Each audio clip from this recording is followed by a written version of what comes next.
welcome to the Absolute Guard podcast. This is episode 34. My name is Benny, and as always, I'm joined by my co-host John, who thinks E Honda is just as cool as any other character in the Street Fighter universe. Oh yeah, he is a completely fair character, and you don't have to change your game plan at all when you play him. And it's just honest footsies. Yeah, I think we're riding high on the new Street Fighter 6 footage that just came out this afternoon, right? It was Lily versus Honda. Yeah, it was like 2.5 minutes. It wasn't too much. I don't think they showed. I mean, they showed his CA3. Well, no, not his CA3. Is it? Yeah, but level 3, right?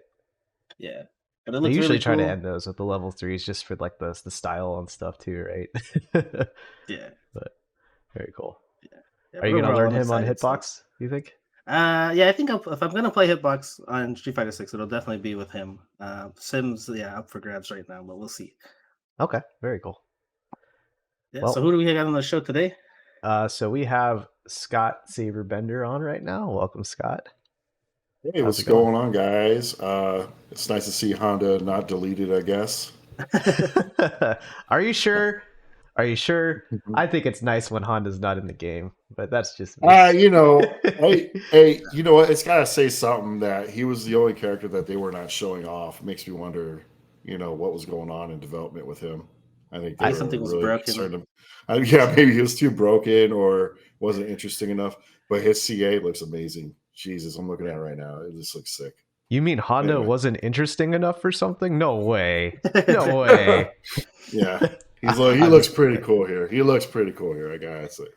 I'm getting Guilty Gear vibes where it's like every time I see a new character in 6, I'm like, I don't want to fight this character.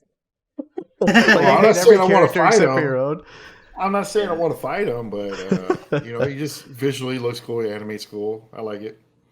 Yeah, I mean, you gotta include him though. He's part of the original 8. That was always my thing. And then, ironically, you have Street Fighter Cross Tekken footage playing in the background of our stream footage here. Oh yeah, and that was the one game where he wasn't included, and I felt so upset. That's because this game is interesting. I'm kidding.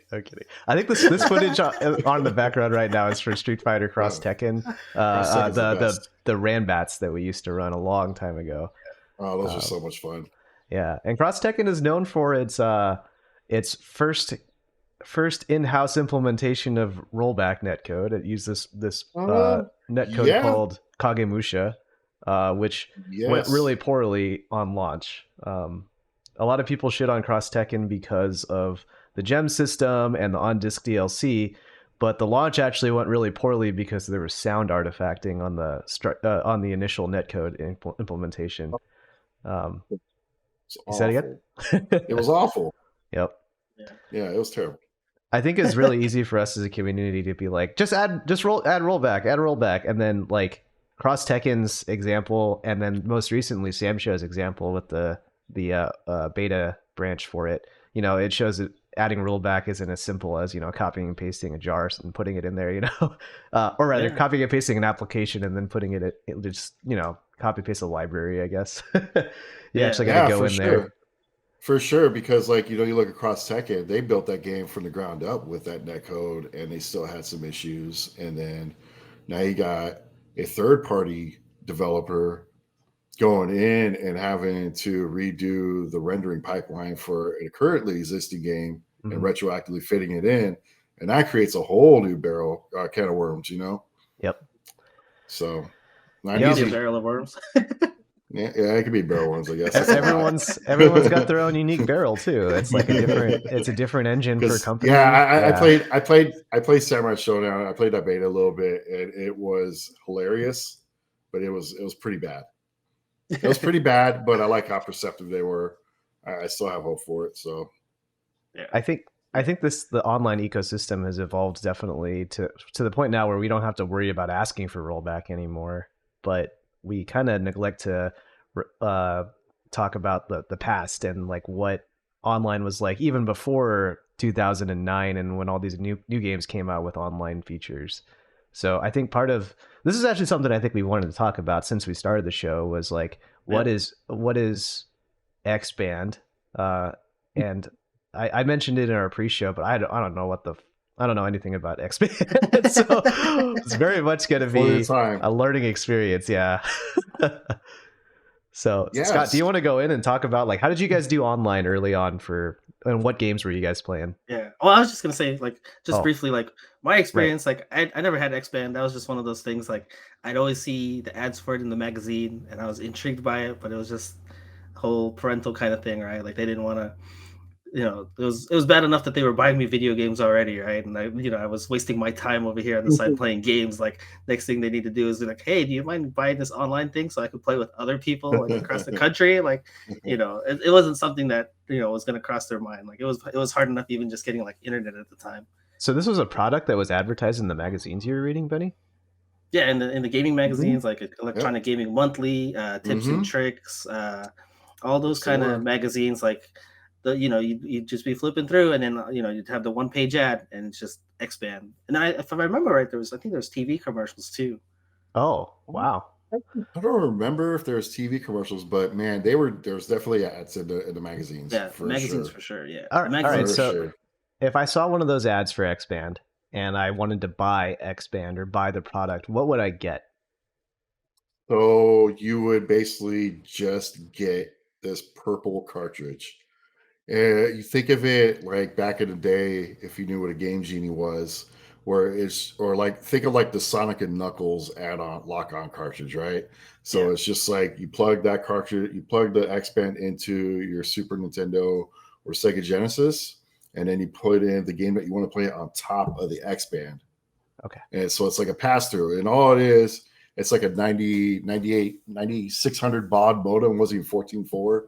I mean, if they could barely pass like 1 kilobyte of data per second, it was pretty slow. Yeah. It was very slow. This is the dial-up internet era too. And yes, this is the dial-up era, and this is at a time when 14.4 modems were the standard, and 28.8 was becoming the standard. I know these are very slow, ancient over phone line technology.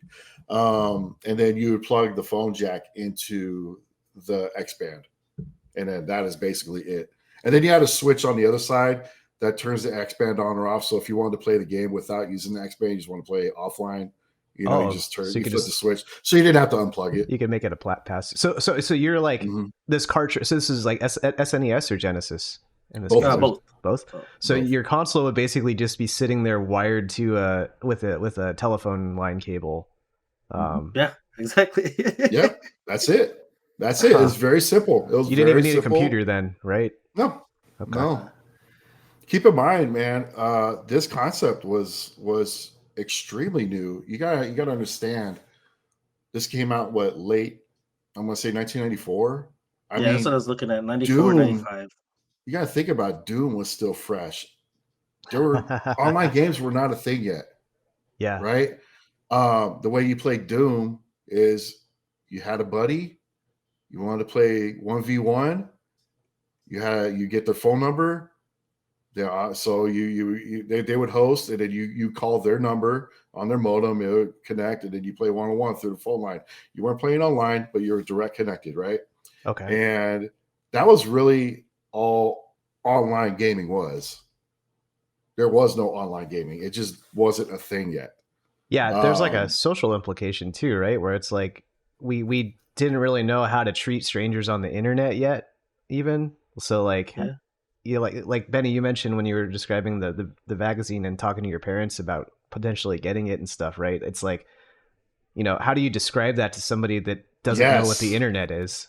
Yeah, exactly. Yeah. It took a while just to even get like internet in our house, and like a lot of the times with like the adoption of new technology, it became a thing where like my dad's always real old school, right? Like he's very, to this day, he still doesn't really trust GPS. He still uses like regular maps, and that's just how he is. And he doesn't trust it, and that's just how he is with technology. And it's always been my mom kind of presenting the idea to him and trying to explain to him the benefits of it, or what it's for and why you need this before he would get onto it. And that's kind of how it was with the internet. It was just like, oh, we need internet so you could do this and do this. And he's like, oh, okay. Instead of listening to me, who's like the tech nerd in the household, who's fixing everything, he's got to wait till my mom like basically is on board.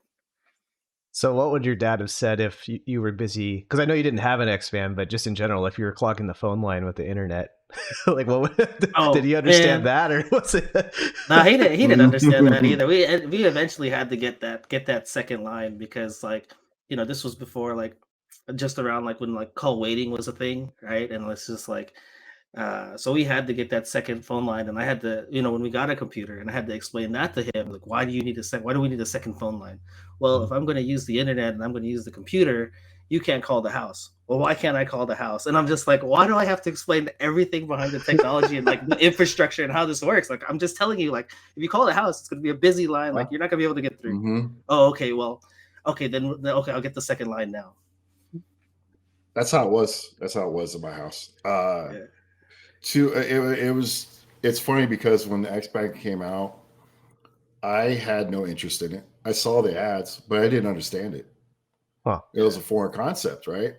And I ignored it for so long, right? And it wasn't until a homie of mine who played KI, that I played KI with Killer Instinct in the arcade. He's like, dude, it's like, I play at home all day now, because it was already on Super Nintendo. He's like, I play it all the time. I play people that I've never even seen before. I'm like, how are you playing other people on Super Nintendo in your room? Right? He told me about it. I was like, what? And then like literally right at the same time, that's also when I got my first PC, and that's when I experienced Doom and all that. And at the very same time, I learned of a local BBS called Head to Head H2H. Kind of funny how that worked out. Yeah. And it was this local bulletin board system BBS that this guy created, where he made these wrapper drivers where you could play all these dial-up direct connect games on the BBS, so we could play games that were designed for LAN. So you could play Doom on LAN, on a local LAN, right? 8 players, right? Right. Well, this is simulated. This would fool the system into thinking you could play that you're playing on a LAN, but you're actually playing on the BBS.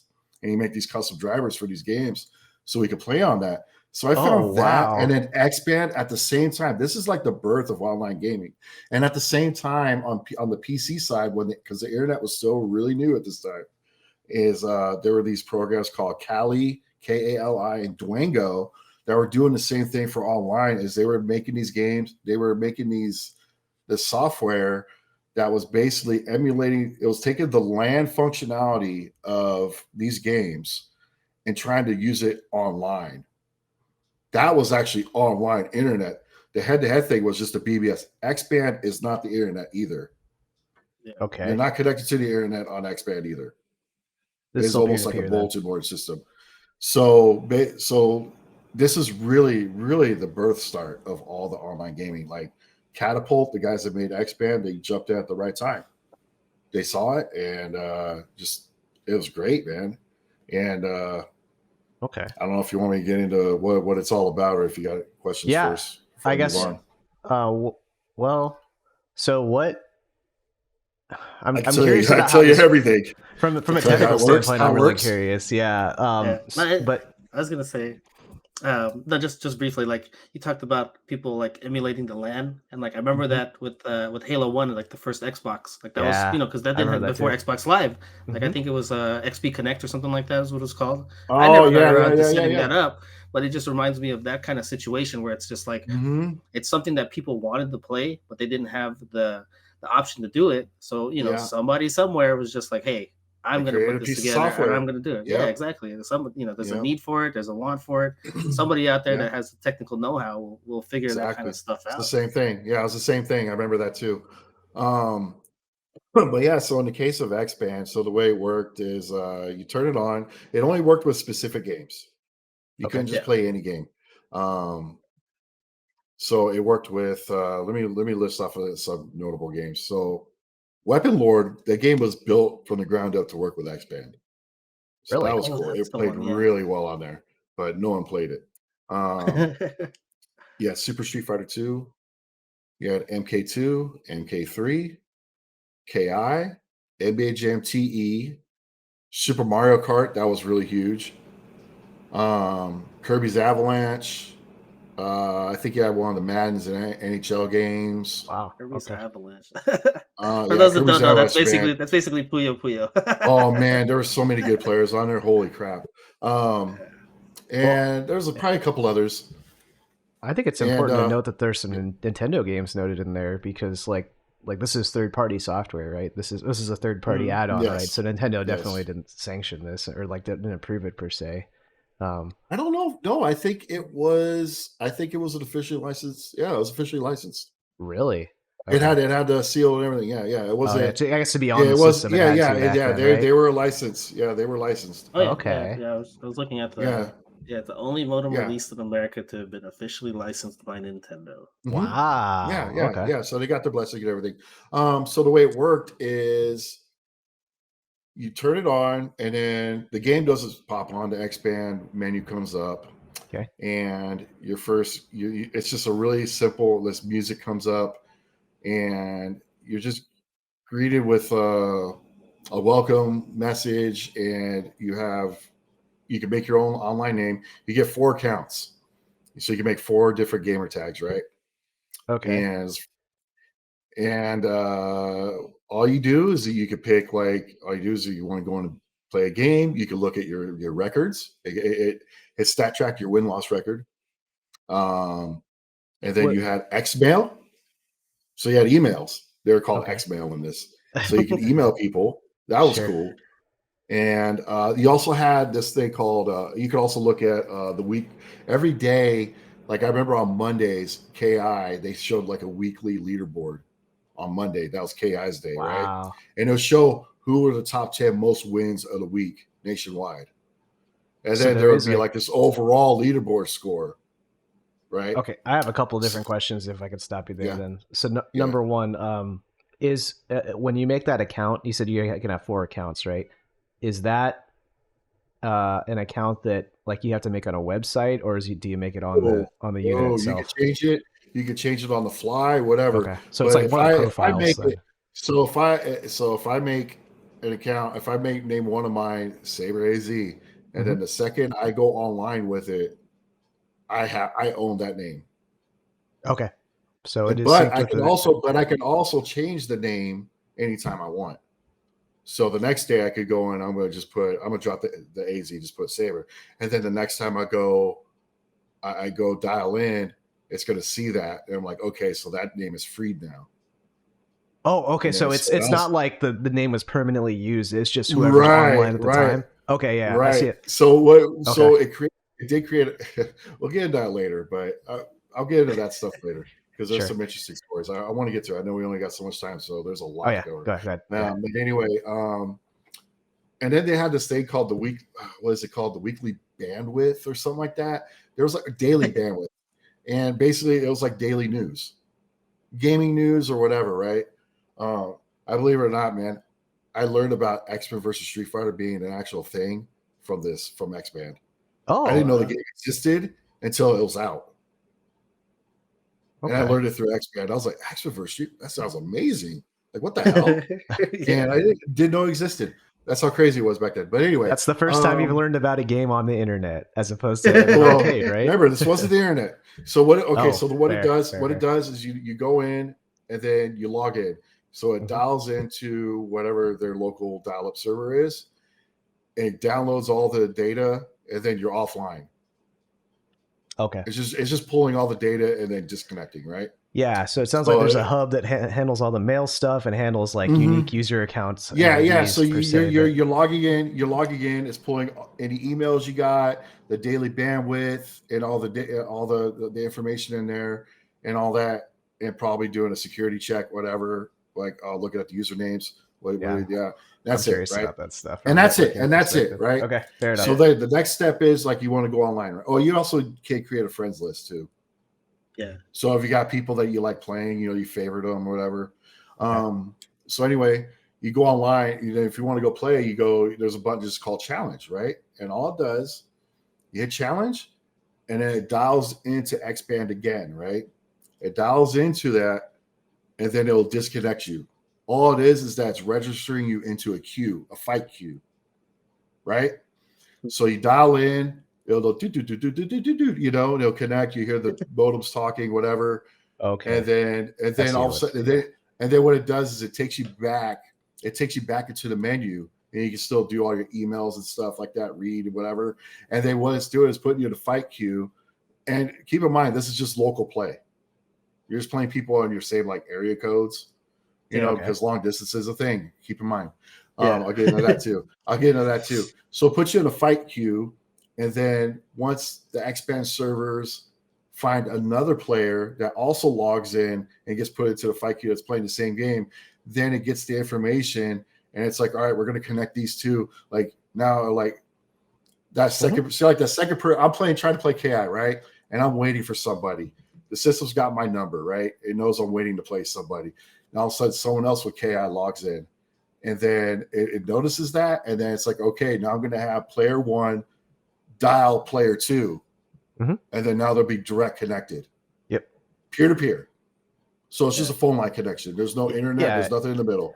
It's basically like a prototype version of the matchmaking servers that we talk about for like anytime someone talks about in a modern game, like matchmaking, you know, I just want to be connected to a player, you know, I want to be connected to an opponent, and it does it in the background. That's what this is. It's just they have a server running somewhere that keeps track of the queue and keeps track of the different IP addresses to ultimately do a routing, right? There's no actual like there's no data from the game saved on their server. It's just literally like, I just need to connect these two together like a phone telephone operator, right? Yeah.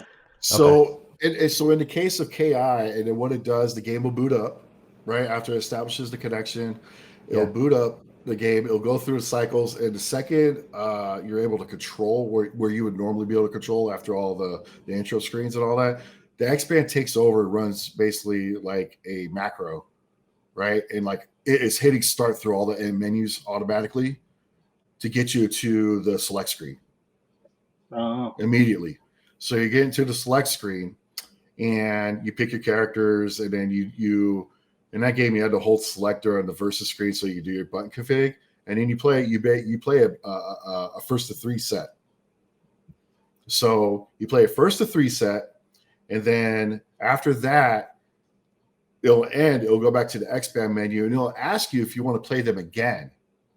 And you can play them again, and it'll be infinite, and it won't count towards a record. It's just casuals after that. It's kind of like when you play someone ranked, and then they send you a player match, a player match request, you know, afterwards because they want to play you more. Think of it like that, right? And then you can keep playing them if you want. How did you didn't know? What's that? How did it keep track of who won? Okay, I'll get into that. I'll get into that. That's what I was getting to next. Fair enough. So it'll do that. If you say no, then you disconnect, and then you go back to the main menu, right? And then winning. So in a game like KI, since I know that the best because I played that the most on there on how it works, winning a first to three set only counts as one win on the XBand record. Okay. So the way the servers find that is the next time you take a challenge or just dial into XBand at all, it's going to notice that, oh, he had won that last game. We're going to update that on our end. You know Are you reporting it manually, or is it just no? The XBand, the XBand knows it. The XBand knows that the system knows that I won, right? Okay. It knows when the 3 or 5 sets over, it ends. The modem ends it. Right, it's kind of like a Game Genie, right, where it has access to the memory registers in real time, and so it can probably grab data. Yes, it's able to. It's like how 5K does it. It's able to read the flags, and that's why that's why only certain games work with it, because they're coded specifically for those games. That could be one of the reasons. That could be one of the reasons. So then when I go online the next time, all of a sudden now the XBand servers notices I get the win, because you can go to xband.com and look at people's win records too. That's the only way you can look at it. You'd have to unplug it from your XBand to get on and then dial it that way, right? So, but yeah, it makes sense. That's basically the gist of XBand. That's really all it is in a nutshell. Okay. The way it works, there's actually a documentary on it, and with some of the engineers on how they figured out how to do this. And all it's doing is very simple. All it's doing is just reading the inputs as a controller input. Yeah, that's all that's being sent over the. That's all that's being sent over, just because you can't send much data over those phone lines, right? Especially if that's slow ass modem. So all it is like if I'm player 1, all my modem is getting is player 2's button reads. They're pulling input from the controller to input. Now, I think also the other thing it does too is that because what about those games where there's some type of RNG? You know, that could because like how would the game stay on each game? And I think the way they do is kind of like how Benny, you would know, kind of how the Tetris World Finals does it, right? NES Tetris has RNG, but if you notice, both players, they have the same drops every time. It's because you're using game genies and they're running a specific code, so they'll always be synced up in the RNG. Each match will have a different RNG, but every player will be synced up to the RNG. It'll be the same algorithm. Right? It's basically like the same scene, so it right? becomes so it becomes predictable, right? Yeah, and I think that's what they do, and I think that's the other reason why only certain games work. So they know that both games will be on the same RNG pattern, so they stay synced. That's shockingly similar to how fighting game netcode works today, even where like no matter what, they're always just replaying your inputs, right? I don't think there's any other data that's sent over the that's wire. What I was thinking. Like, because like there's more data. There's a lot more data that's going on to sync. But the thing is, though, is that the games can actually communicate to each other now. In this game, in the XBand, the games are not communicating in any way. It's the XBand, and it's like how they, it's obviously a lot more archaic. Yeah, your XBand is basically spoofing a second controller in these instances, right? So your game instance is running on both systems technically. It's just that a control, like the XBand is controlling player 2 and you're controlling player 1. Right, exactly. That's exactly it. And that seems, that seems pretty analogous to how it works today, where you have two people running the same game client, and then they're sending inputs to and from each other, and then that's how you get rollback, right? Rollback is when you have the states getting out of sync with each other because of network latency or something. So that would be my next question: is how did the game feel online? So how did it account for any imperfections in the connection quality? So the first time I played it at a friend's house, and I was like, wow, this is cool, but it feels a little off.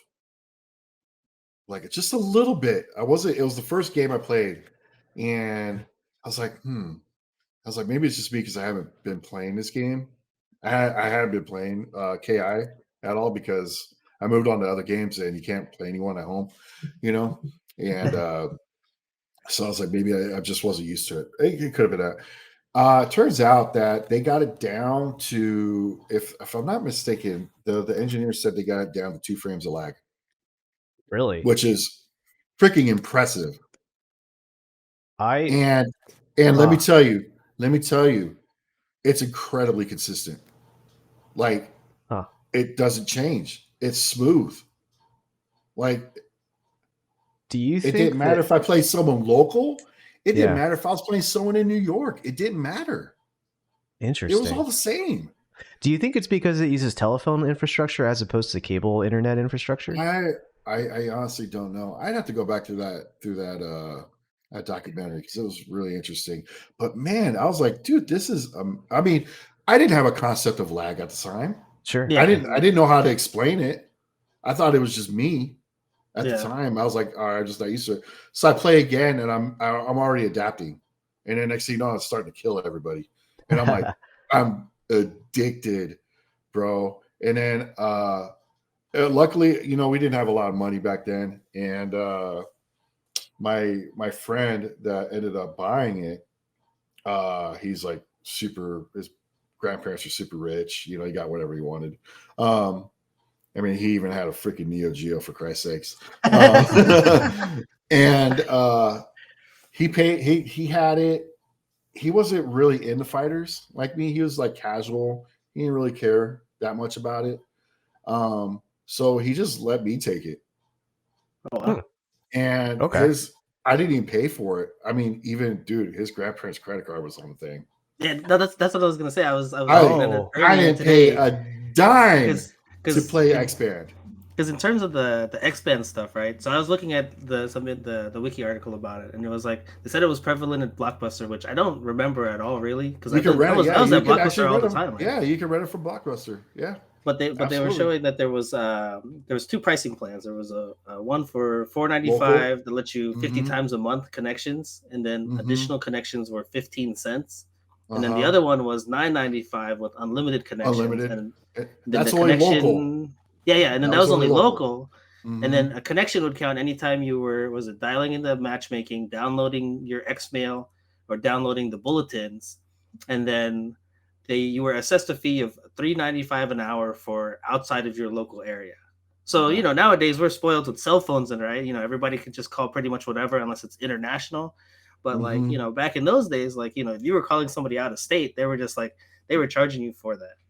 Yeah, dude, because it was a long distance phone call, right? That's basically what they're charging for, right? Yeah, right. Okay. And the thing is with local, the XBand wasn't that huge, just because it was such a foreign concept to most people, right? Yeah, exactly. So the player pools were not huge locally, right? I mean, when I first got on, I could pretty regularly get a match of KI or Super Street Fighter or Mario Kart. Those are the three big games. And but over time, it would get smaller and smaller. And eventually, I'm like, man, I really got to go nationwide. And plus, I was like, I'm killing everyone locally at KI. And I want to see what's out there. And I'm just like, so me and my friends like, oh, we're going to enable nationwide. Whatever. We didn't even tell them. We didn't tell his grandparents. And of course he didn't care after one day. He's like, here you go. And I fucking use nationwide all the damn time. And I didn't know any better, dude. I was only 15, 16 at the time, whatever. And I played nationwide all the time. Yeah, do you have an idea how much money you think you spent overall? Like not you, but like how much that bill was? Yes, with how much you played? Okay. Oh, yes, I do. Oh, yes, I do. Yes, I do. So I played a lot, right? And I fought a lot of good players. I met a lot of people through there. I know he's been canceled, but that's where the first time I met players like Mr. Wizard. Okay. And a bunch of other FGC people that are still around today. One day.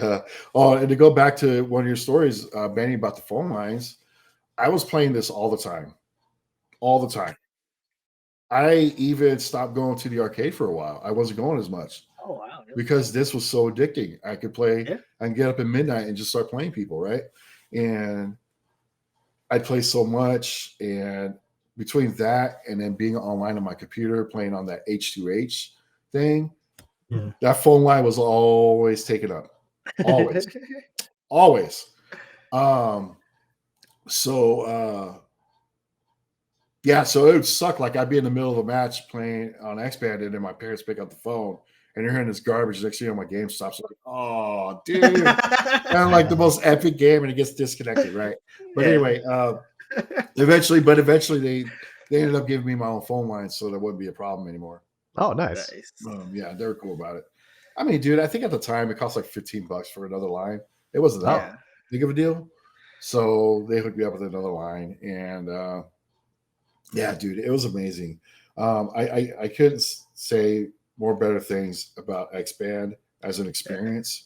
It just, everything played so well. Super Street Fighter was great on it. Everything was really awesome on there. And I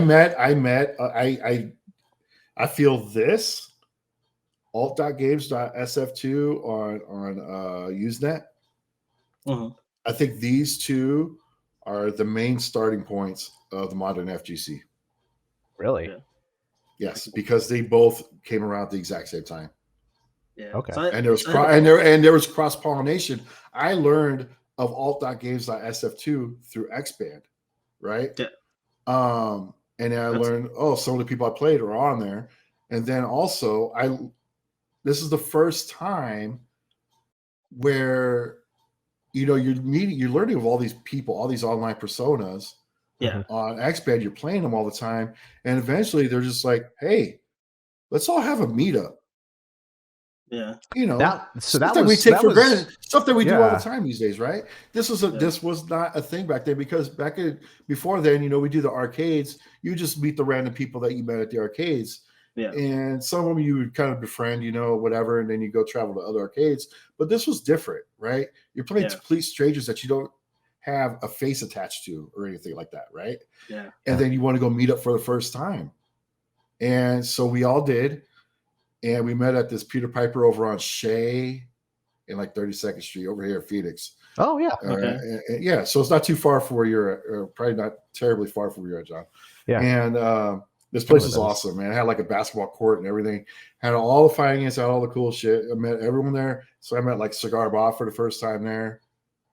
Danamitsu. Oh, okay. Yeah, a bunch of people for the first time there, and that was amazing. And okay, I see what's created going on. a lot of friendships through there, and then it all just kind of it snowballs, right? And it just went from there. And so that really birthed everything. Yeah, so I was just gonna say, so you were playing these people online, right, on XBand, whatever, knowing their names online, and then you were going on Usenet and then chatting with them there, and then kind of putting those tags together or similar tags. No, I didn't really. I mainly only lurked on AG SF2. Okay. I was mainly going there for like information that was coming around from people from California and stuff like that when it came to Street Fighter 2. When it came to Street Fighter. The way we were communicating on there is that we would, because you could, after, it was cool because before or after a match with somebody, if you hold up on the D-pad, when you guys connect, it'll bring up both of your bios and what city you're from. Yeah, your profiles. And if you hold up, it'll make this sound, and then the opponent will hear it. Then they can hold up too, and it'll put you in a chat room with each other. Okay. On-screen keyboard. It was with you had to type with a D-pad, but they did sell an XBand keyboard. Yeah, they went all in. You could buy one. So that you could do that. You could also chat after the match too. You could do the same thing. So we did it through there, or then we would just we would send out emails to each other. Okay. That's how we would communicate, and like, hey, I'll give you my number or whatever. This is how we're going to communicate, right? So there was already an ecosystem in place there for us to communicate, just all within the confines of XBand. So that's cool, man. It was super cool. XBand also held tournaments for games, so that was fun. I think that was probably that was my first online tournament was on XBand. So yeah, man. When we first started this show a long time ago, we talked to Jeff about magazines and about the birth of the Street Fighter 2 era of the Arizona fighting game community. We were way laser focused on the Arizona community and its roots. And I always wondered, because there was a big gap between when everybody was in their part of their own disparate arcades to there being an Arizona fighting game community. There was a big gap between, when all the Golfland folks or the Metro Center folks started actually playing together. And I think this kind of fills in a little bit of that gap, if I'm not mistaken here, where I believe so, because this is where it was just Phoenix, boom, we're all together. Yeah. But even like the concept of a local meetup, it was just before it was just arcades, but now like the actual before it was just like, we're gonna go to this arcade and see who's there and go whip their ass. And that was it. That was the extent of it. Because I think we're gonna get to know people, we're gonna meet up, we're gonna meet people that are into the same thing, Okay. Yeah, and then hang out, do stuff. Benny and I, our experience it's probably Shoryuken is the closest analog there, where we were like, where's everyone playing? But again, this is the first instance of that where there was no scene. There was just a bunch of arcades, and there was a way to unify everybody together and get people be like, hey, are you an enthusiast too? This is where it went from fun thing to hobby, community hobby, basically. Yeah, and this is why. Oh, go ahead. Yeah, it's like I think the one thing you really gotta think about during this time too is like Scott said, like Killer Instinct was on Super Nintendo. Like I remember that because my best friend had it. Lived next door. I used to play it all the time with friends and stuff. But like this is the time when arcades were still very popular, and like KI was the big push for the they're kind of going on the way down. Yeah, I could say they were alive at least, right? Yeah, they were alive. They were definitely alive. They were definitely alive. But with KI in particular, that was the big push for the Ultra 64. Like every time you walked up to that cab, it was just like Killer Instinct exclusively on Ultra 64, right? And that was the big push for the Nintendo 64, and that game was going to come out. The lies. So like the Super Nintendo version was definitely nerfed graphically, but I think they were pretty faithful to like the combo system and everything else, right, Scott? Like it's the better game, honestly. It's better. Really? The Super Nintendo one? Better. It's way better. It plays so much better. It's like it's not even up for debate. Anyone who wants to fight me on that, I'll go to the grave with that. Super NES AI plays infinitely better than the arcade. And they're both janky games. Yeah. The arcade is arguably more fun because of all the jank, but if you really want to break down as playable, the Super NES is far more playable. Okay, yeah, because I was gonna say like, I guess in terms of graphically, of course, the arcade one was gonna be better because this was before things were kind of on even keel, but I guess it kind of speaks volumes about like just the kind of the addiction of online gaming. Like, because to you were like, I get to play this at home and I get to play all these people and I don't have to travel. And like, it makes me think about I think my first real online game I got into was like StarCraft. And I remember when I found out I could play people online, I was at my computer for hours, and I'm just like, bro, it's like I can just connect online and I can just play whoever. Like, what? Serious, bro. That feeling of like I just stopped going out. I was a hermit in the room. I literally just I wake up, turn the Super Nintendo on or my PC on, and just played online all day. It was such an experience, man. But I was arguably on the XBand more than anything, just because I love fighting games, But I mean, that sounds really similar to Benny. You mentioned you before you were playing fighting games, you were playing a lot of shooters, right? And my understanding of your routine really was like every other night or whatever night once a week or however many times a week, you would just get with your buddies and jump on Xbox Live and then play games, right? And then you just be a routine, right? It almost sounds like this XBand is basically Xbox Live. To the point where it's like, I wonder if that's where Xbox Live got, like, they just stole the features from. I will say, you know what? The OG Xbox kind of reminds me of XBand, because of how basic it was. Yeah. And functionality. It kind of reminds me of that. Because I think about that too, where it's like, okay, so we know just from a video game industry standpoint, like when online gaming started becoming a thing, most people pinpointed around when Xbox Live came out. That's when it became officially supported by the consoles and the manufacturers. But even prior to that generation, or even within that same generation, Sony was messing with it with their broadband adapter. But then this is a whole other generation. I'm sorry. Dreamcast too. Dreamcast, the Phantasy Star Online and whatnot. So the Japanese were definitely working at it too. But this is like the first, I think, Western implementation of online infrastructure. This is right, because it's a Teleview in Japan for the cell phone stuff, Super Famicom Super Famicom, and then you had the Sega channel, but you couldn't play against each other though. So this is like the birthplace, man. Okay. When it comes to for consoles, I mean, this is what had to have birthed the idea of Sega putting a modem on the Dreamcast and all that. This is, I mean, it's just the internet. I mean, it was inevitable anyway, but it's it's like from a console generation standpoint too. Like it seems like these companies, at least out of the gates, they were like, we'll just license it out to a third party because like in the Genesis and SNES era, right? They're like, we're not even gonna the big guys like Nintendo, Sony, or Microsoft. They're like, we're not gonna mess with this. We're gonna let somebody else take care of it, and then we'll license it to them. And then after Microsoft was like, we're going to build our own in-house and make use of all of our Microsoft infrastructure, then it went hardcore. But like, I know where they got all their ideas. I was going to say now.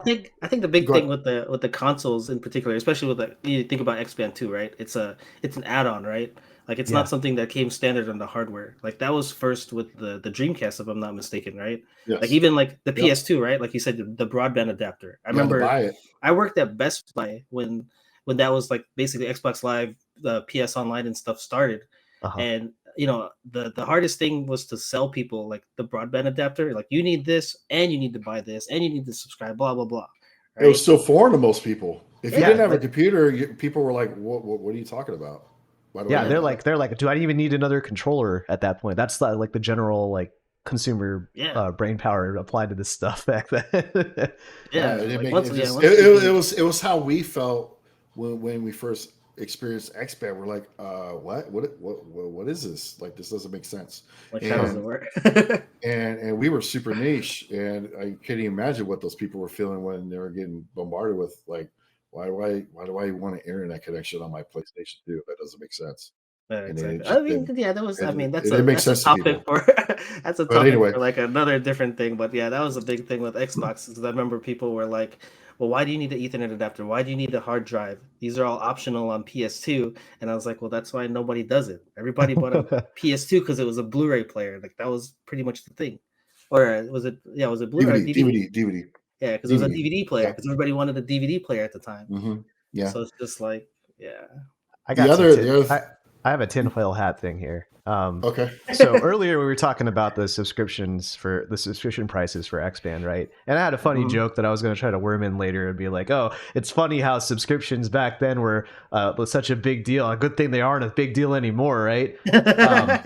But I started unpacking that joke in my mind, and I'm like, a lot of the subscription models from streaming services, I think a lot of them took inspiration from other subscription models that were available at the time, and video games was a thing. Like Xbox Live and PlayStation Network subscriptions and stuff, like consumers were okay with that stuff out of the gates.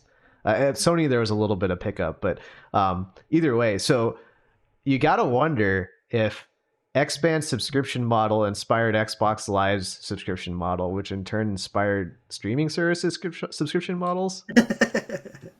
Is XBand the reason why we got to deal with fucking Disney Plus nowadays? But I mean, ESPN Plus and whatever. Well, obviously the big thing is that we had to, they had to worry about the expensive costs of calling people. Mm-hmm. They had to cover that. Right? Yeah. Because you're still paying like $50 for the XBand. They're getting their money there at least, right? Yeah. But it was the cost of the phone calls, and we can get into that because the XBand didn't last that long. Oh. Yeah. And there's reasons. What happened? Oh boy, this is where it gets good. Yeah. I think it died. I think they killed it in spring of 97, or was it 96 or 96? 97, you're right. Yeah, 97, you're right. 97, yeah. Okay. And there was a lot of issues on XBand. A lot of trolls, a lot of hackers, and stuff like that. There was a lot of people, a lot of, it's just like how it is in modern internet. You just have assholes out there, right? And there's cheaters, and so the problem with the infrastructure of the XBand, I told you how like it only logs in briefly to the XBand to pull data, and then when we connect to a player, we play our set, and then the modem stores who got the win, and it'll upload to XBand the next time I connect to it. There's your vector. There's a way to exploit that. Okay. Right, so you can exploit that all day. So you're like, well, how does it penalize rage quitters? Because before they were called rage quitters, we call them pullers. What are they called? Pullers. Like they're pulling the cable. Yeah. I vaguely remember this. Yeah, plug pullers, right? They were called pullers originally, right? Okay. And that was the original rage quitter, right? So what they would do is you're beating their ass, and you get to the third game, and then they would pull. Like if they're about to lose the third match, right? To give them the loss, they would pull. Sure. And it would just freeze, and then it'll eventually disconnect, and then the modem will try to reconnect to your opponent, and nothing, this is what happened. This is great, because on the TV you can hear the modem dialing, right? And then the modem noise of the communication, right?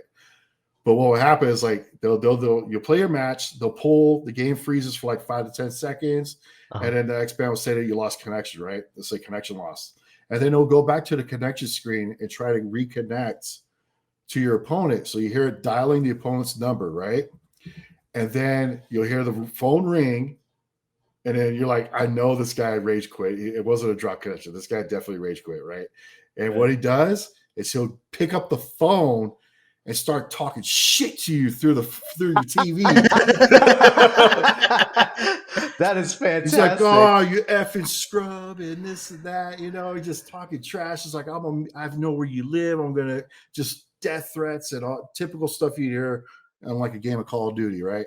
But before it was normalized. Back then, it was like, this is the first time anyone's ever threatened my life through a TV. Yeah, dude, you're getting threatened through your TV all the time, right? And then next thing you know, you get then you get pissed, and you go on your little XBand program, and you mail that dude and start talking trash back, and then it gets heated. This is why we can't have nice things. For real. And then next thing you know, people will start imitating you, just like how they do now, where they'll try to make a name that's very similar to yours. Yeah. Like with I's instead of L's and shit. Right? And then remember, let's go back. Remember how I told you how you could just change your name whenever you want? Mm-hmm. Yeah. So eventually we had these things. We actually had clans on XBand. We created clans. Oh, nice. And just groups of people, just crews.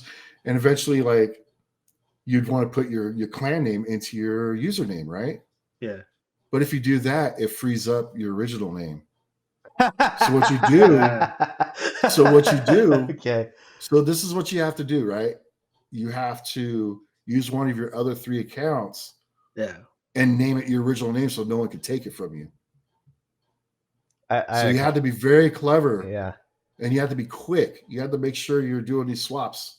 Because someone was just waiting on their 56K modem to snag your name like a people, man, would steal your names if they could. So you have to be really tight on that. So if someone took your name, would they be able to like are all the scores from the leaderboards and stuff associated with No. They're bound. So you have in the menu, you have 4 squares, and there's a permanent records and data attached to the squares itself, to that file. Okay. So you can change the name all you want. It doesn't matter. The win-loss records are still there. It's the same thing. You're just changing the username. That's it. Did anyone figure out how to? We figured out how to cheat it. Okay, so that tells me that. No, I was gonna go into how the win-loss system worked out. Let's hear it. How you're able to take advantage of it. So yeah, so when we learned about these guys pulling, we noticed that when they pulled, they didn't get the loss, but we got the win. Okay. So all you had to do is there's times of the day where there's just there's no one online locally, right? So you just get a hold of your buddies, like, hey, dude, you want to get some wins? Oh, right. Okay. So we're logging on, no one's on, right? And then we'll log on at the same time, and then we're matched up, or all right, go kick my ass. I want to get some wins. So just keep, I'll keep kicking your ass, and he'll do his plug pull, drop connection, and then you get an X mail saying that you have been awarded a win due to a connection drop, right? And you just repeat the process over and over and over again. And a lot of people did it. I ain't gonna lie, I did it too. I did it.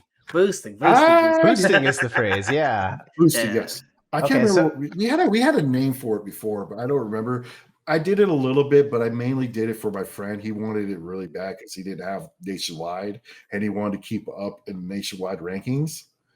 And the only way you can keep up in nationwide rankings is if you have nationwide, so you have a large pool of players to play with. And I did, so I was able to keep up. So I didn't need to do it. He wanted to do it. He was like, because me and him were like basically the best players on XBand for the most part, but he couldn't ever play it unless I brought my XBand over to his house to play. But anyway, you guys would what, like have 2 SNESs connected to 2 different modems and then play each other next to each other? Okay. Oh no. I meant if he wanted to play nationwide, I had to bring my modem over to his house because mine had the nationwide. Oh yeah. Okay. So but he'd have to play under my name, of course. But yeah, so unless yeah, he released his name and then you changed your name to his name, right? And then you can play. That's true. You know, but yeah, dude, there was shit like that, and then what would happen? There's the thing is the trash talk, the rage quitting, the trash talk would get so bad. So the way it worked on XBand, because you remember, man, this is like 240p resolution right on the screen, so fonts are really big, you know, and you got limited memory. So when you go into your Xmail client, it could only post 10 Xmails at a time, the subject and everything, the headers. So it could only list 10 at a time, right? And what they would do is they would spam your inbox. They would just completely spam it by sending you multiple emails. Jeez. And you can only load 10 at a time. So if there was like legit emails in there that you want to read from somebody, you have to delete them first. You can only delete them one at a time. And I was like, hit this, just delete one. And it's so slow. So you get rid of all 10, right? And it's cleared. So then you log back into XBand to refresh your Xmail. And then you realize there's another 10 of spam. And these guys, so what they're doing is they're going on the PC, because you could actually email to outside. You could actually to the internet, right? Sure. So you can actually email, like actual email. So what people do is they go on their Windows 95 PC. Oh.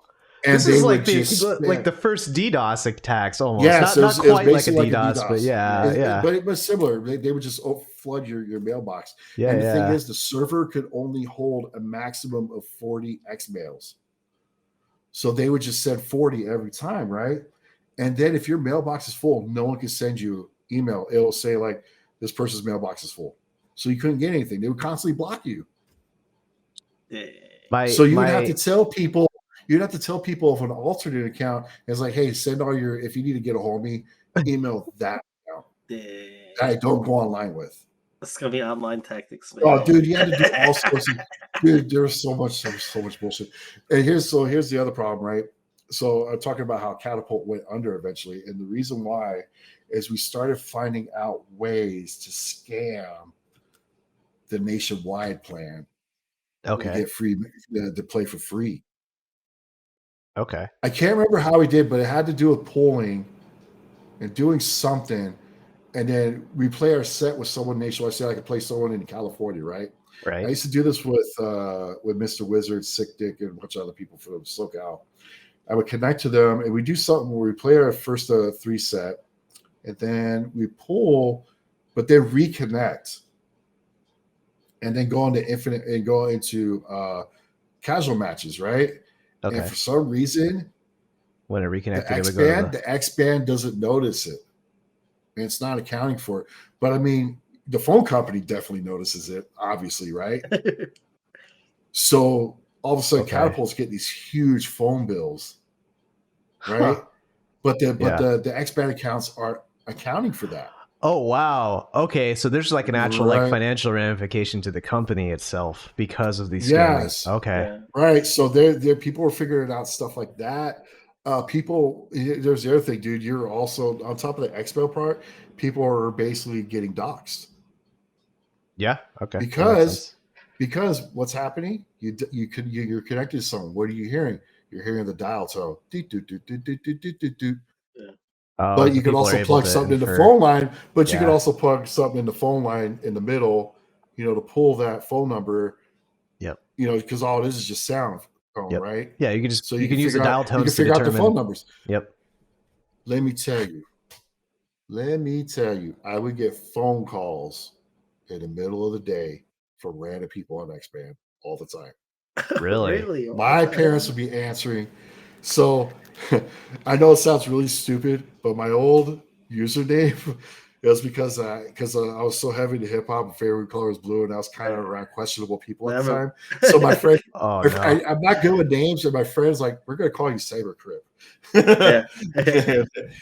And so I was like, bro.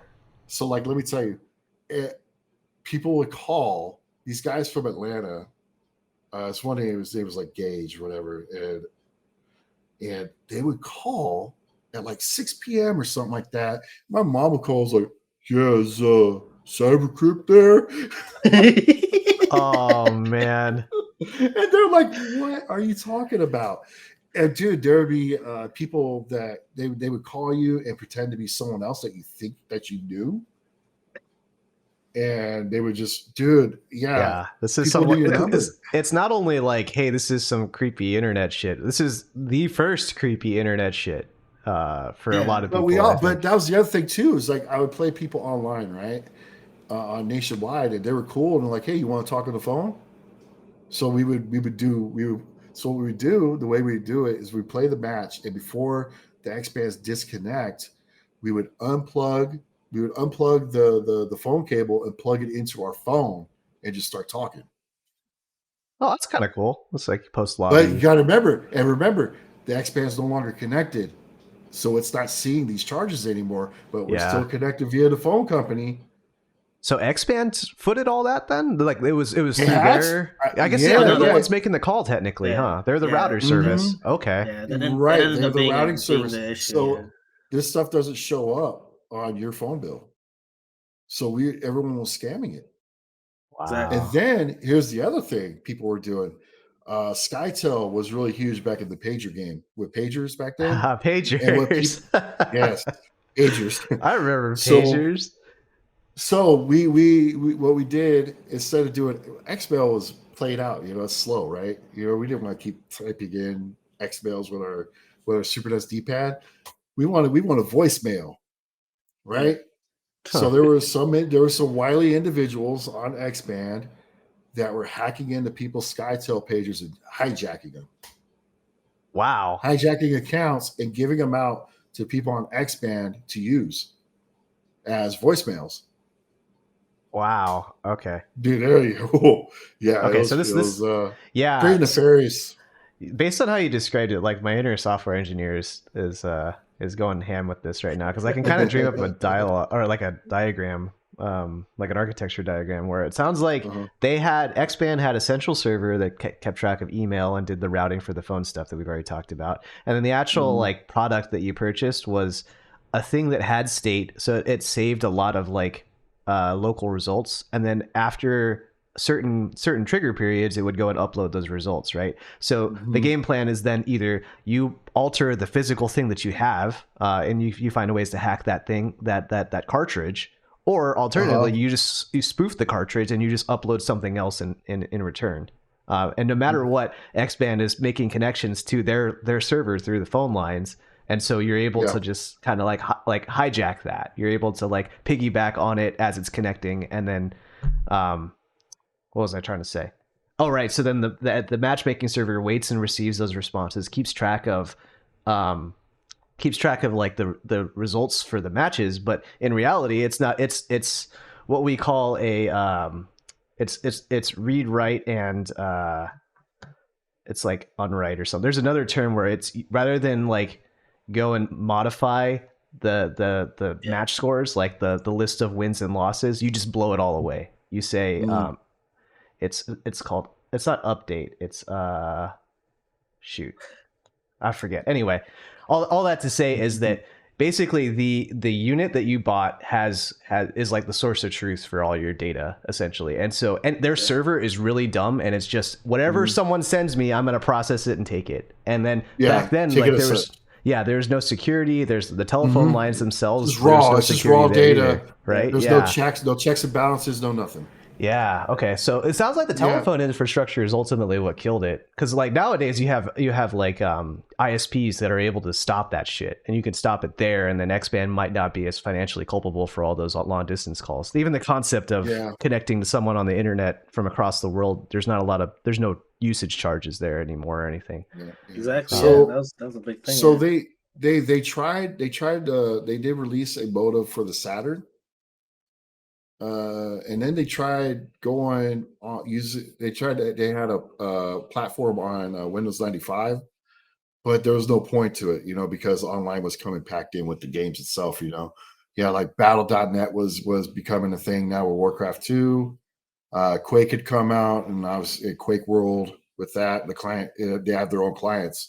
So XBand was starting to become irrelevant already. It was already irrelevant on the PC side, but on the console side, Saturn ended up being a flop in the US, so it had no install base to actually grow on there anyway. Yeah. But it was just the financial burden that they took over all of us was too great. And also, to circle back to one of your old questions about if I knew what the bill was, my bill, nationwide. Before we knew how to cheat it, I remember I'm just at home one day and someone calls me and I pick it up, and it was my friend's his grandfather. And he's all, I was like, hey, what's up? And he's like, hey, yeah. He's like, got a problem and just trying to figure out what's going on and all that. I'm like, yeah, what's going on? And I was like, yeah. I was like, I got a credit card bill here for like $3,000. Oh man. And here's the thing. Luckily, God bless him. He was awesome, but he didn't realize he didn't know it was me. So I remember he was trying to find. Apparently, the bill was, I don't know if it was incorrect, but it was one digit off from my number. Oh, so he didn't. He's like, that was your extra phone line, basically. Yeah, he called my line, but he said the number that they have was not my number. It was one, like the suffix for my number was 3576, but he said the number on thing was for 1576. And I'm like, yeah, man, that sucks, bro. I don't know. Oh man. But at the time when he found out about that, I wasn't on the XBand anymore. This was like late 96. I had already moved on from XBand just because there wasn't enough people playing anymore. And we obviously were playing newer stuff, you know. But damn, dude. I was like, wow. I'm like, not just $3,000, 1996 $3,000. That's probably like 15 or 20 grand now. No joke. But so it's crazy, man. There was just a lot of scummy stuff going on. I remember there was lots of beefs I had. I remember this one guy, Toxic Tom, that was his name. And dude, we were constantly talking trash to each other. I'd always whoop his ass. He could never beat me. He was decent, but he could never beat me. But man, we hated each other so much. And then we always talk about, let's meet up and, you know, let's throw down, like physical type stuff. And of course, nothing ever happened. And then years later, I'm with Cigar Bob, and then we go somewhere, and it turns out to be his house, and we didn't realize it. He's like, "Oh, I'm Toxic Tom." I'm like, "Bro, no way." And we were cool as hell, man. He was dope. He was dope. Okay. But this is also, he wasn't toxic at all, huh? we were like, we gotta understand, we were 15, 16 at the time. We're stupid. Yeah. You know, by the time I met him, I was like 22, 23. Okay. Yeah. You know, so maybe he was a dick. I mean, I was kind of a dick too, whatever. Also, this is the first time where I met Dr. Dog also. Okay. He played KI on there as well. So yeah, man, it was just it was a great platform. Just yeah, man. God, boy, the toxicity! Wow, was just I was gonna say there's a lot of like history repeats itself here. Like I think Benny, you and I both have experience of like when we first started playing fighting games, we played against people online. And then eventually we joined the community, and then we got to meet some of those names. Like some of the people, like Fine Like Wine is somebody that I played in. He's from Seattle, and I played him on PS3 and Street Fighter 4 in 2009. I literally just saw him last year. I met him in person for last year for the first time. I'm like, "Did you play PSN 10 years ago?" And he'd be like, "Yeah." So like that, like it just cool. It repeats itself. Like this is just another version of that. It's just older and with lesser technology, and apparently technology that can be spoofed and bankrupt a company. Yeah, I mean, dude, you want to know? I want to come up with add to that, because there was one person whose name was Star Fox on that was local. He lived in Glendale. He was the best player at Mario Kart, hands down, in the nation. He was nasty, right? And I remember it was my senior year in high school, and I'm in sitting down in my modern lit class, and this girl Jennifer that I knew, she comes over to me and she's like, someone by the name of Star Fox? I was like, what? This is back when gamer tags in person were a weird thing to say, right? Yeah. And I was like, how do you wait? What? How do you know that? She's like, yeah. And then she's like, oh, that's my boyfriend. I'm like, stop. No way. And keep in mind, I've never met Star Fox in person. We only communicated through XBand. And I was like, you gotta be kidding me. Like, this is crazy. Like that was so wild, man. Yeah. That was so wild. It comes full circle later when everybody's like, are you Sabre? That's Sabre? Yeah, that was my first time I've ever witnessed something like that before. Oh. It was so wild, man. Yeah, it just goes to show, like, you talking about people that were like doxing people trash talking you over the phone. Like, I remember I used to post on my Facebook like voice messages I get on Xbox Live after I'd beat somebody, and like I would be fucking just laughing about it. And I'm just like, hold on, let me show this to the world. Yeah, Benny, what character were you playing? I was playing Honda. I was using Turbo. I just wanted to bookend it. Using Turbo. Man. I got accused of using Turbo. I was like, have you ever seen somebody use Turbo? Go check my inputs and go look at their inputs. It's a whole string of punches, and mine's like 7. Oh man. Yeah, so like after XBand died, it's like that was it for online fighting games for years. There was nothing until Chimera comes out on Windows. Chimera comes out, and that became a thing. Yeah, that carried us for a while. Yeah, that carried us for a while. That carried us through the dark ages, and even then, most of the FGC did not adopt it. When we were putting this episode together, right? Like Benny had always wanted to talk about XBand, and I didn't know anything about it prior to this episode, but when I was trying to talk to everybody and trying to find people that knew about it, I was like, I got Chimera and XBand confused. Yeah. So it's interesting to know that like XBand came first and then Chimera came second, and then is there another gap between that and Xbox Live and PlayStation and stuff, or is there another?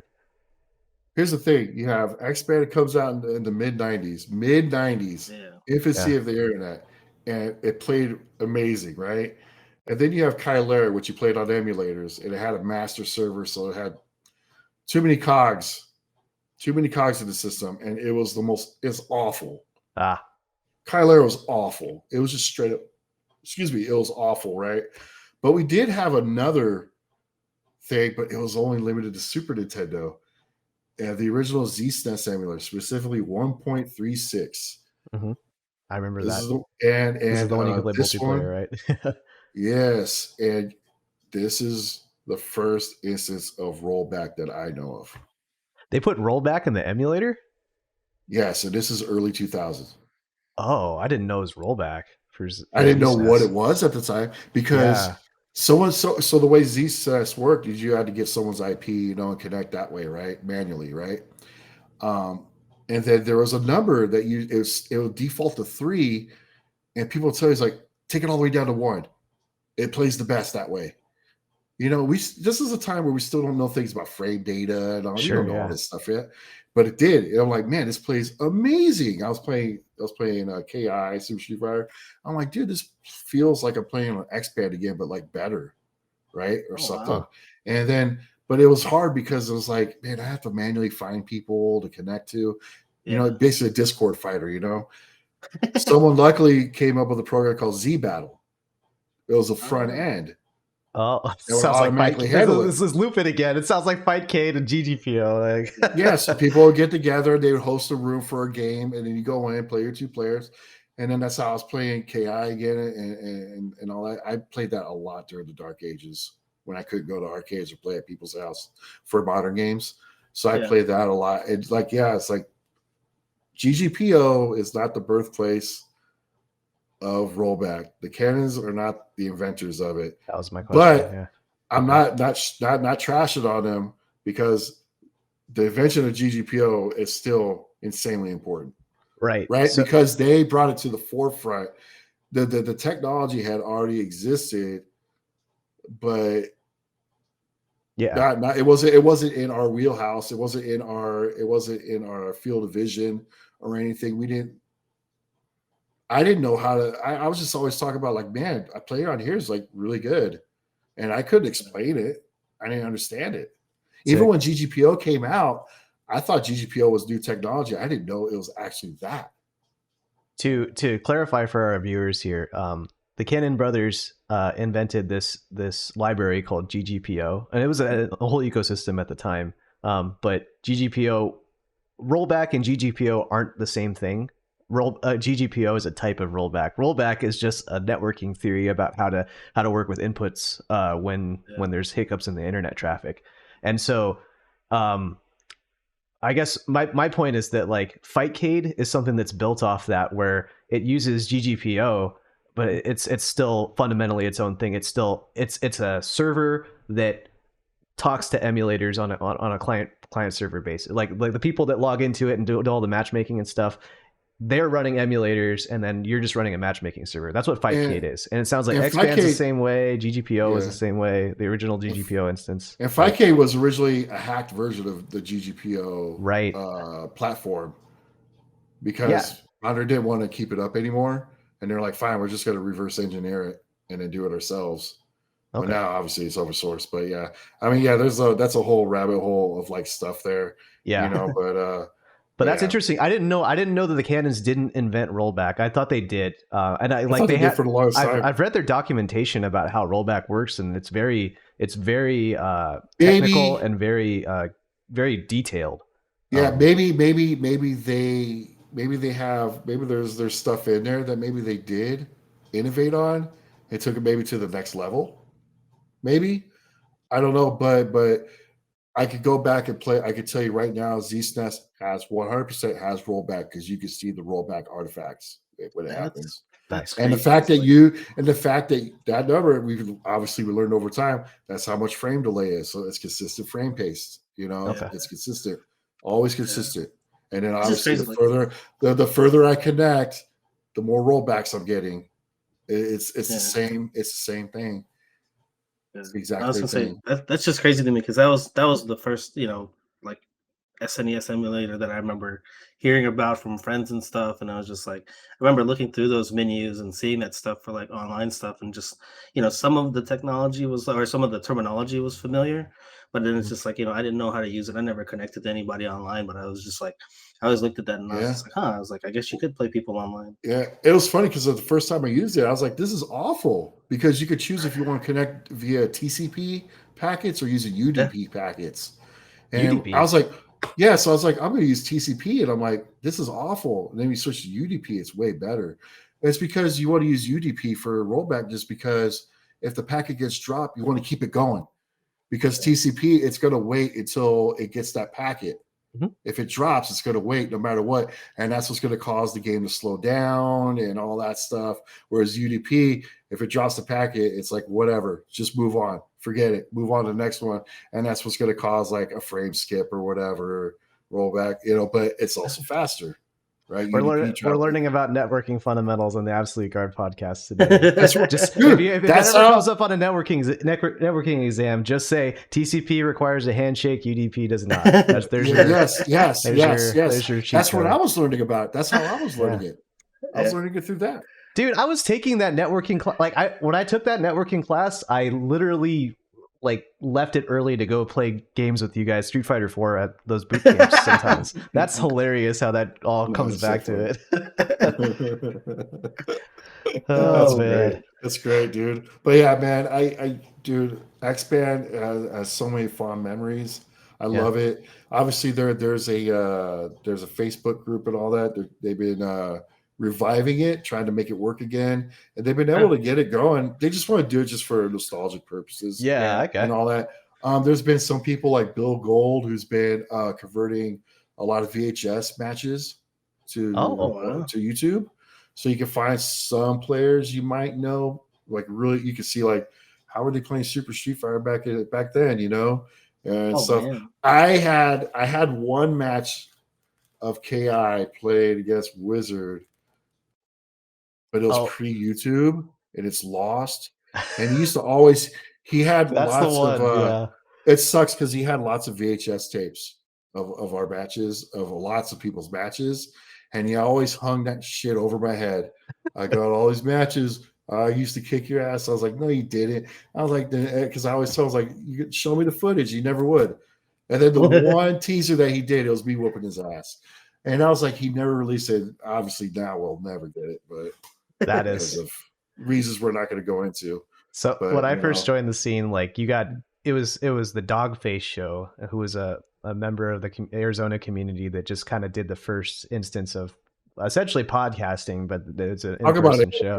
Talk about an innovator right there. Yeah, and he had both Scott and Wizard on 2 different separate occasions, and both you guys just talked so much shit about KI and XBand, and that was the only time I had ever heard of it, so anybody had ever talked about it in front of me, and I was like, okay, what is XBand? Wasn't he talking trash about me on his episode? Yeah, you guys were talking about you guys always talking about KI and some match you guys ran a while back. Like that was always like back when we had a rivalry. We had a huge rivalry in that. That was right after the big Sakura moment too, and so Evo was just starting to get big and he was the face of Evo, and then you were the Sakura guy, and so everyone was like really interested in watching how you like, oh, they know each other. I know that guy. That guy lives in the same state as me. You know, I mean that shit. And it would always be about this like forbidden KI set that nobody ever knew, and I was like, is Killer Instinct even a good game? It's a fun game. It's a fun game. Fun. It's a fun game. It's a fun game. Got it, dude. Dude, those weekly the weekly leaderboards at the show for who's got the most wins throughout the week. Dude, I used to get like 300 wins in a week, and keep in mind, 1 win is a 1st to 3 set. Yeah, that's how you get racked up that $3,000 bill. I would play. Well, that was even just at the start. It was just locally getting those numbers. Yeah. I was on day and night. And dude, that's like 1,000 matches in like a week, bro. Yeah. And then I think my final record, I remember I was at like 4,000 wins and like 100 something losses in that game. By the time I retired playing, 100, maybe about 100 losses. About 4,000 wins. It's a lot. Played a lot, dude. Played a lot. The fact that we talked about leaderboards and people having like being willing to do nefarious things to get higher on the leaderboard, you know, it kind of reminds me of our last episode, Benny, where we were talking about Street Fighter Duel, and like the only reason to play that game is to chase the leaderboards or to chase like your own progression or whatever. And it seems like there's a lot of because like at the end of the day, the XBand leaderboard doesn't. I don't mean to shit on it or anything, but it doesn't seem like it amounted to much ultimately. Like no one remembers what it looked like, right? I mean, it did a little bit. It did a little bit. Oh, it did a little bit. So sometimes that led to some credence of like we're gonna run a tournament, and like they would sometimes it'd be based off your rankings. You would seed off of XBand. You would seed off of online results. Man, there was one guy. Oh, let me tell you, there's this one guy on KI. His name was Magnus Zor. And for like the longest time until we came on, this guy was always ranked number 1, right? And we always wanted to play this guy. Like, who is this guy? I want to play him. I want to beat him, right? Yeah. Because we thought we were the best. We just like, no, dude, no one beats us, dude. We want to play this guy. And you could never fight this guy online ever, right? And then there was a tournament, and then it's like, whoever wins this tournament gets to face off against the XBand champion. Man. So I'm like, bro, we're playing that. And then we get to the finals. He ended up beating me though, and so he got to play him. And I'm there because we're in the same house. We're running this tournament all day. We're in the same house. So I'm watching his matches. He's watching mine, whatever. And he's playing him, right? And dude, this guy sucks. Yeah, this guy sucked. Dude. He was a puller. He was a plug puller. He was a plug puller. Yeah. He was a plug puller. That's what he got notoriety on. And sure enough, I ended up finding him online a couple of times. He rage quit on me too. This guy was terrible.